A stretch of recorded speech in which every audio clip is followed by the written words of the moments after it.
वालेकुम, क्या हाल है? ठीक ठाक है। एक नई वीडियो के साथ। तो काफ़ी दिन से काफ़ी लोगों के सवाल आ रहे थे कि कुछ वीज़े के बारे में, कुछ अपडेट के बारे में। तो सबसे पहले अपडेट यह है कि अगर आपने वीज़ा अप्लाई किया हुआ है, तो अगर आपका वीज़ा किसी वजह से कैंसिल हो गया या एप्लीकेशन आपकी कैंसिल हो गई है, तो आजकल जो क्या है कि 70% बंदे हैं, उनमें से तकरीबन 25% के ना वीज़े जो कैंसिल हो रहे हैं। उसका रीज़न अब क्या आ रहा है, काफ़ी लोगों का जो सिस्टम के अंदर रीज़न आ रहा है ना, LMR की तरफ से जो ईमेल आती है, तो उसके अंदर यही ईमेल आ रही है कि सिक्योरिटी रीज़न की वजह से। अच्छा, सिक्योरिटी रीज़न क्या होता है? सिक्योरिटी रीज़न 2-3 तरह की होती हैं। एक तो ये होती है कि या तो बंदा पहले यहाँ पे रह के गया हो, तो वो यहाँ से कैंसिल गया हो और दोबारा वीज़ा अप्लाई कर रहा हो। एक तो ये हो सकती है। दूसरी क्या हो सकती है कि अगर उसका कोई नाम का इशू है या कोई उसका मिसअंडरस्टैंडिंग है, यानी कि कोई भी 2-3 चीज़ें होती हैं। आजकल ये है कि वीज़ा अप्लाई किया और कैंसिल हो रहा है, कुछ रीज़न नहीं बता रहे। काफ़ी बंदों के साथ ऐसा हुआ है। तकरीबन 25% जो 100 में से है ना, उनका वीज़ा जो है ना इमिग्रेशन के बाद क्लियर होता है और LMR में कैंसिल हो जाता है। उसके बाद फिर दोबारा अप्लाई करते हैं, फिर कैंसिल हो रहा है। तो उसका तकरीबन कोई हल नहीं है अभी तक। तो ये है कि दोबारा वीज़ा अप्लाई करने से पहले या फर्स्ट टाइम अप्लाई करने से पहले 1-2 चीज़ों का ख्याल रख लें कि आपका जो नाम है ना, वो ये होना चाहिए कि दो तरह का नाम हो, मतलब 2 नाम होने चाहिए आपके। यानी कि आप हिसाब लगाएंगे, मेरा नाम मोहम्मद सोहेब है ना, तो ये 2 नाम है, मोहम्मद और सोहेब। तो पासपोर्ट पे आप देखेंगे ना, तो वहाँ पे लिखा होगा 2, ऊपर नीचे 2 नाम में लिखा होता है। तो जिनका सिर्फ एक नाम है ना, यानी कि जिनका सेब सिर्फ एक ही या नाम है, वो नहीं क्लियर कर रहे हो आजकल। तो ये सिर्फ बहरीन का है, मतलब और किसी कंट्री का शायद ऐसा नहीं होगा सिस्टम, लेकिन बहरीन के अंदर ये है कि आपके पासपोर्ट के अंदर 2 नाम होने चाहिए, फर्स्ट नेम और सेकंड नेम। तो एक तो रीज़न ये हो सकती है। दूसरी रीज़न ये हो सकती है कि अगर आप बंदा यहाँ पे रह गया हो, तो उसके लिए भी मसला बन सकता है। तो उसका दोबारा वीज़ा अप्लाई करेंगे तो वो भी नहीं अभी निकल रहा। तो बाकी वीज़ा जब अप्लाई करते हैं तो वीज़ा 25 डेज़ लगते हैं। 20 डेज़ के अंदर अंदर, यानी कि आपका जो वो लगने हैं, इससे पहले आपका वीज़ा क्लियर नहीं होता। और ये है कि 25 डेज़ से ज़्यादा आपका टाइम नहीं लगता है। उस दौरान या उस टाइम के अंदर अंदर आपको वीज़ा पेमेंट पे आ जाता है, और पेमेंट करेंगे तो वो प्रिंट हो जाता है। अच्छा, वो क्या सिस्टम है अभी चल रहा है। अच्छा, काफ़ी बंदों के, मतलब काफ़ी मुझे SMS आए हैं व्हाट्सएप पे और कमेंट्स के अंदर भी, कि वैलिड होता है, फिर प्रोग्रेस में जाता है, फिर वैलिड होता है, फिर इन प्रोग्रेस में जाता है, फिर वैलिड होता है, तो फिर कब प्रिंट होगा। अच्छा, इसका एक जो सिस्टम मैं आपको बता दूं ना, एक डिटेल के साथ। वीज़ा जब आपने अप्लाई करना है, 1 मिनट के बाद आप ऑनलाइन चेक करेंगे, आपका वीज़ा इन प्रोग्रेस में शो हो जाएगा। आपको एक एप्लीकेशन नंबर मिलेगी, और या ऐसे हो सकता है कि आप पासपोर्ट के नंबर से, पासपोर्ट की डिटेल से आपका वीज़ा चेक कर लें। तो वो ऐसा नहीं होता कि आपको वीज़ा आज आपने अप्लाई किया है, आपको वो उसकी डिटेल जो है 1-2 दिन के बाद आपको वेबसाइट पे LMR की, तो वहाँ पे शो, ऐसा नहीं होता। तकरीबन 1 दिन या 2 दिन, ऐसा नहीं होता। 1 मिनट के बाद अगर आप चेक करेंगे ना, तो आपका वीज़ा इन प्रोग्रेस में शो होना शुरू हो जाता है। सेम उसी टाइम पे जब वीज़ा अप्लाई होता है, अगर आप मेरे मोबाइल में अब सिस्टम नहीं है मैं आपको दिखा सकूं, तो पूरे डिटेल के साथ जब वीज़ा अप्लाई होता है ना, आपका उसी टाइम CPR नंबर भी शो हो जाता है, आपकी डिटेल्स पूरी, कितने साल का वीज़ा है, ये मैं वर्क वीज़ा की बात कर रहा हूँ। तो उसके बाद आप बेशक अपने एप्लीकेशन नंबर से चेक कर लें, पासपोर्ट से चेक कर लें, जिस तरह भी चेक कर लें, तो ये है कि आपको वो मिल जाता है। तो आप चेक करते रहें। तकरीबन 15 दिन ऐसे लगते हैं कि इन प्रोग्रेस में जाता है। फिर जब क्लियर होता है इमिग्रेशन से, वहाँ से फिर वैलिड होना शुरू हो जाता है। फिर ऐसा नहीं होता है कि वीज़ा आपने दोबारा से फिर अप्लाई करना है, वो सिस्टम के अंदर ही, मतलब आपने जब एक दफ़ा अप्लाई कर दिया है ना, तो वो सिस्टम के अंदर ही वो क्लियर होता रहेगा। वो LMR के सिस्टम के अंदर ही वो जैसे लगते हैं ना कि एडवर्टाइजिंग होती है 20 दिन के लिए, तो वो उसकी फ़ीस जो 35 दिनार है, 30 दिनार वो फ़ीस है। आप अपने अप्लाई करना है तो वो फ़ीस आपको पे करनी पड़ती है, जिसमें मतलब कि वीज़ा अप्लाई करना होता है। उससे पहले एक 5 दिनार की फ़ीस होती है, उसको एडमिन फ़ीस कहते हैं। वो जब अप्लाई करते हैं तो वीज़ा फिर आगे प्रोग्रेस में जाता है। तो ये 2 तरह की फ़ीसें हैं, मतलब एक तो 5 दिनार पहले जो पे करनी है आपने, और 30 दिनार जो लास्ट में पे करनी है पूरे 1 ईयर की फ़ीस के साथ। तो ये 2 फ़ीसें हैं, मतलब इसके अलावा और कुछ नहीं है। वैसे जो होती है मंथली फ़ीसें, वो तो मंथ के लास्ट में आती हैं। तो जब क्लियर हो गया इमिग्रेशन से, फिर वो चला गया LMR में। तो LMR के सिस्टम के अंदर वो जो चला जाता है ना, तो वहाँ से फिर तकरीबन 5 दिन 1 हफ़्ता जो वर्किंग डेज होते हैं वो लगते हैं। फिर वो क्लियर होता है। क्लियर होने के बाद आपको LMR की तरफ से ईमेल आती है एम्प्लॉयर के पास जिसने वीज़ा अप्लाई किया होता है कि आपका वीज़ा इन पेमेंट में है, आप पेमेंट करें और वीज़ा प्रिंट कर लें। पेमेंट करने के आप ऑनलाइन पेमेंट करते हैं, तकरीबन 1 मिनट लगते हैं पेमेंट करने के लिए। आपने ओके करना है, पेमेंट करनी है, मतलब कि डेबिट कार्ड से भी, क्रेडिट कार्ड से भी। जिसने वीज़ा मतलब जिसने एजेंट ने अप्लाई किया हुआ है वो कर सकता है। तो उसके ये हिसाब लगाएं कि 1 घंटा लगे, 5 मिनट लगे, या आपको अगले 1 दिन के बाद प्रिंट आपको मिल जाता है। तो वो सिर्फ वीज़े का प्रिंट होता है, वर्क वीज़े का। इसके अलावा कोई आपका स्टिकर नहीं लगता, कोई आपको किसी इमिग्रेशन के ऑफिस में जाने की ज़रूरत नहीं है, किसी पे फिंगर करवाने की ज़रूरत नहीं है, कोई भी इस तरह का स्टिकर नहीं है, कोई भी ऐसा कोई कुछ भी नहीं है। जैसे मुझे काफ़ी दोस्त मुझे कमेंट करते हैं कि हमें इमिग्रेशन जाना पड़ेगा, स्टिकर है, हमें एजेंट कह रहा है कि आपके फिंगर होंगे यहाँ पे। ऐसा कोई चक्कर नहीं है, सिर्फ पेपर लेना है। उस पेपर का LMR जो पेपर होता है वीज़े का, वो आपने प्रोटेक्टर करवाना है। पाकिस्तान से हैं तो प्रोटेक्टर करवा के आपने वो वीज़े के साथ एक एग्रीमेंट की कॉपी मिलेगी जिससे आपने वीज़ा लिया होगा, तो वो ज़रूरी होता है प्रोटेक्टर के लिए।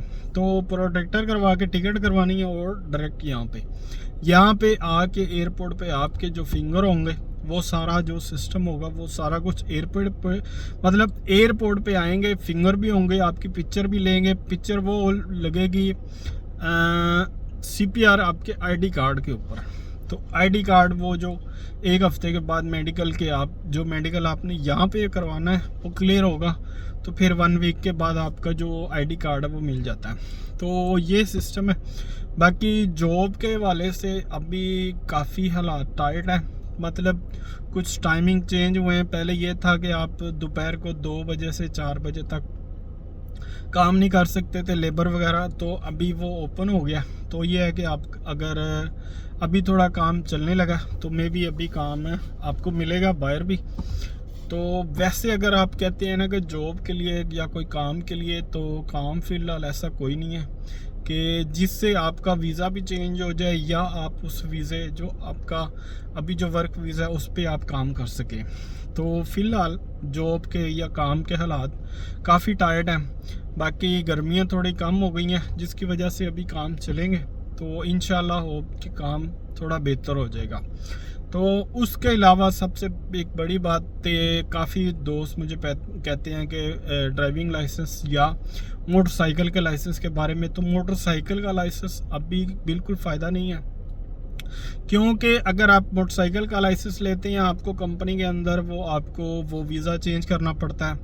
फिर वीज़ा चेंज करेंगे तो फिर वो सैलरी का हिसाब होता है।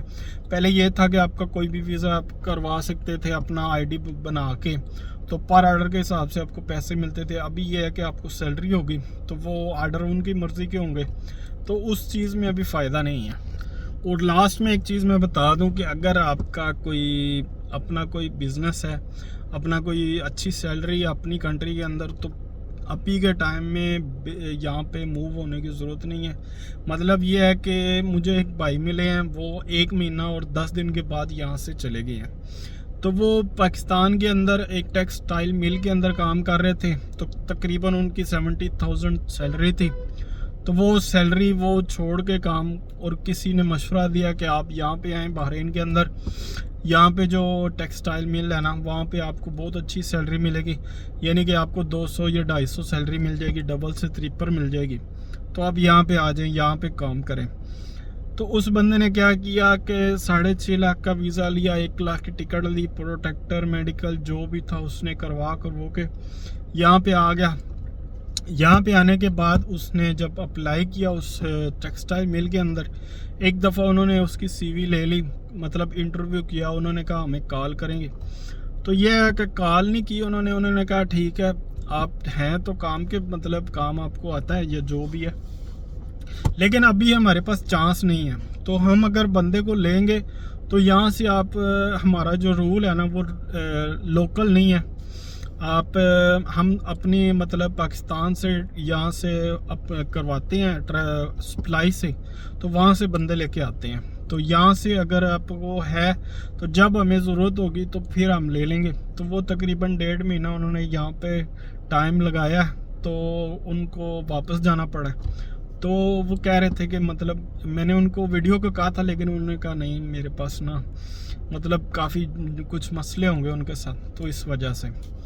तो अगर आपकी सैलरी अच्छी है, आपका बिज़नेस अच्छा है, तो ख़ास कर गल्फ़ कंट्रीज़ के अंदर आपको सेट होने टाइम लगने के अंदर तकरीबन 2 से 4 साल, 5 से 6 साल भी लग सकते हैं। तो बेहतर है अगर आप यहाँ पे टाइम ज़ाया करेंगे, आके पैसे भी लगाएंगे। यहाँ पे सिस्टम क्या है कि अगर आपने 1 साल का वीज़ा लिया है तो 1 साल के बाद आपने उस वीज़े को रिन्यू करवाना ही करवाना है, जो मर्ज़ी हो जाए, आपके पास पैसे हो ना हो, काम आपने किया हो ना या ना किया हो। बाकी बिज़नेस के लिए आप किसी भी कंट्री में चले जाएं, गल्फ़ कंट्रीज़ में, तो काफ़ी मुश्किल है, यानी कि 6 महीने तो आपको अपने पास से लगाने पड़ेंगे। तो बहरीन का भी सिस्टम यही है। बाकी यहाँ पे भी काफ़ी चेकिंग ये वो सारा निज़ाम बहुत टाइट हो रहा है दिन ब दिन। तो अगर आपने प्लान कर भी रहे आने का, या कर लिया या वीज़ा ले लिया, तो कोशिश करेंगे अगर आप यहाँ पे आते हैं तो 1 महीना में अगर आपका ज़ाया होता है ना, तो आपको वो 1 महीने के जो पैसे होंगे वो आपके ऊपर होंगे। फिर वीज़ा, टिकट, ये वो सारा कुछ वो आपको अपने पास से जेब से भरना पड़ेगा। तो वीडियो अच्छी लगी हो लाइक कर दें, चैनल को सब्सक्राइब कर दें। Thank you so much. Last में एक चीज़ मैं आपको क्लियर कर दूं जो मुझे रूम में आके याद आया।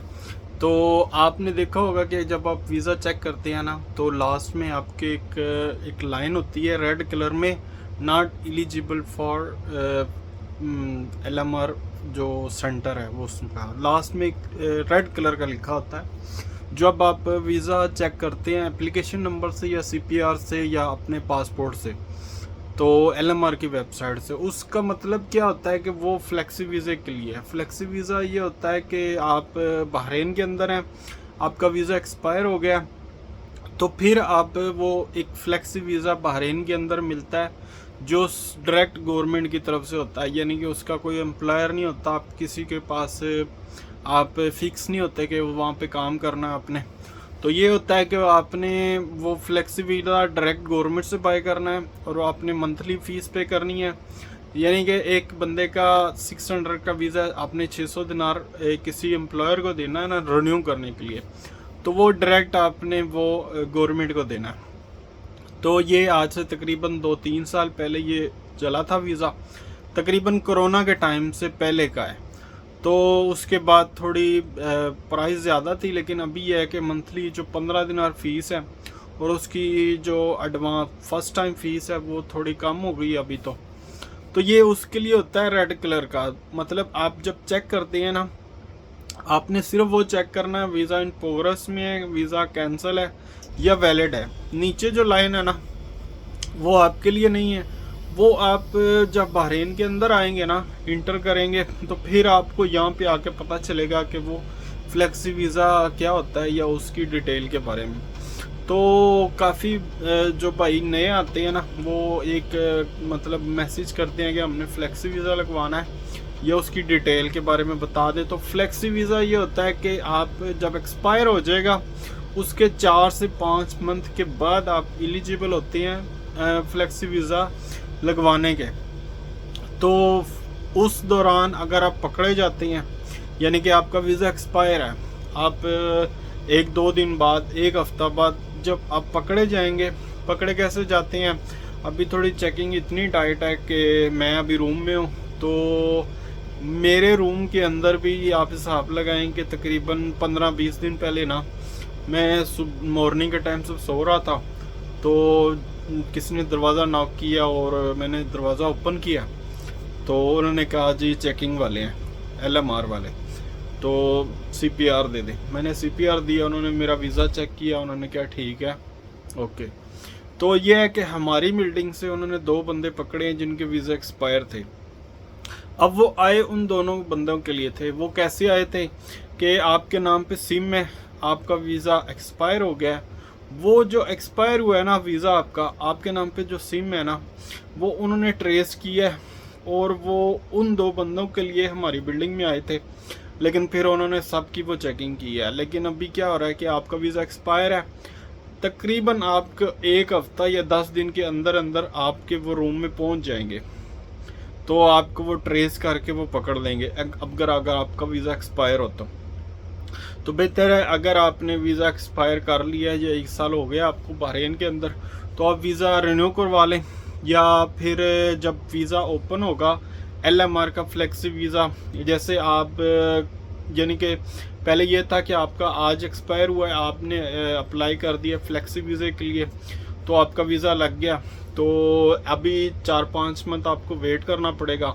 लेकिन उस दौरान अगर आप पकड़े जाते हैं तो वो फिर ज़्यादा मुश्किल हो जाती है, फिर वो चांस नहीं देते हैं। तो फ्लेक्सी वीज़ा का बेनिफिट ये होता है कि आप कहीं पे भी जाके काम कर सकते हैं, आपको एक कार्ड मिलता है, आपने जो काम करना है उस कार्ड के ऊपर लिखवा लेना है, बस। उसके अलावा कोई आपको पूछने वाला नहीं है। चेकिंग के दौरान कोई पकड़ता भी है, आप कार्ड दिखाएंगे, वो आपको छोड़ देंगे फ्लेक्सी वीज़े वाले को। सिर्फ जो आप काम कर रहे हैं उस कार्ड के ऊपर वो लिखा हो गया मैं ये काम कर रहा हूँ। तो वीडियो अच्छी लगी हो लाइक कर दें, चैनल को सब्सक्राइब कर दें, और थैंक यू सो मच।